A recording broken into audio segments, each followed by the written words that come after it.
ചെന്നൈയിൽ തുടർച്ചയായി 4-ാം ദിവസവും കനത്ത മഴ തുടരുന്നു. നിരവധി പേർ ചെന്നൈയുടെ വിവിധ ഭാഗങ്ങളിൽ കുടുങ്ങിക്കിടക്കുകയാണ്. രക്ഷാപ്രവർത്തനം ഊർജിതമായി പുരോഗമിക്കുന്നുണ്ട്. പ്രധാനമന്ത്രി നരേന്ദ്രമോദിയും മുഖ്യമന്ത്രി ജയലളിതയും വ്യോമമാർഗം ദുരിതബാധിത പ്രദേശങ്ങൾ സന്ദർശിക്കും. 100 വർഷത്തിനിടെ ഉണ്ടായ ഏറ്റവും ശക്തമായ പ്രളയക്കെടുതിക്കാണ് ചെന്നൈ സാക്ഷ്യം വഹിക്കുന്നത്. ഞായറാഴ്ച ആരംഭിച്ച മഴ ജനജീവിതത്തെ താറുമാറാക്കി. കാഞ്ചീപുരം, തിരുവള്ളൂർ, തമ്പാരം തുടങ്ങിയ മേഖലകൾ പൂർണ്ണമായും വെള്ളത്തിനടിയിലാണ്. പല നദികളും കരകവിഞ്ഞൊഴുകിയിട്ടുണ്ട്. ഡാമുകളെല്ലാം തുറന്നുവിട്ടു. അടയാർ, സെയ്താപ്പേട്ട് മേഖലകളിലും കനത്ത മഴ പെയ്യുകയാണ്. ചെന്നൈ വിമാനത്താവളം ഡിസംബർ 6 വരെ അടച്ചിട്ടു. 3500ഓളം പേരാണ് വിമാനത്താവളത്തിൽ കുടുങ്ങിക്കിടക്കുന്നത്. മഴ തുടങ്ങിയ ശേഷം നിരവധി ട്രെയിൻ സർവീസുകൾ റദ്ദാക്കിയിരുന്നു. ഇന്ന് മാത്രം കേരളത്തിലേക്കുള്ള 3 ട്രെയിൻ ഉൾപ്പെടെ 4 ട്രെയിനുകൾ റദ്ദാക്കിയിട്ടുണ്ട്.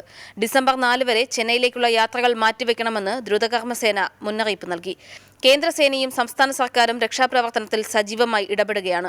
വ്യോമസേനയുടെ പ്രത്യേക വിമാനത്തിൽ മുഖ്യമന്ത്രി ജയലളിത ഇന്ന് ദുരിതബാധിത പ്രദേശങ്ങൾ സന്ദർശിക്കും.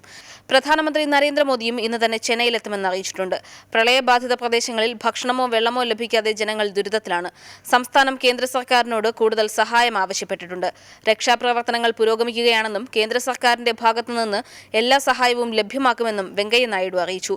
അടുത്ത 3 ദിവസത്തേക്ക് കൂടി ശക്തമായ മഴയ്ക്കാണ് സാധ്യതയെന്ന് കാലാവസ്ഥാ നിരീക്ഷണ കേന്ദ്രം അറിയിച്ചു. റിപ്പോർട്ടർ, ചെന്നൈ.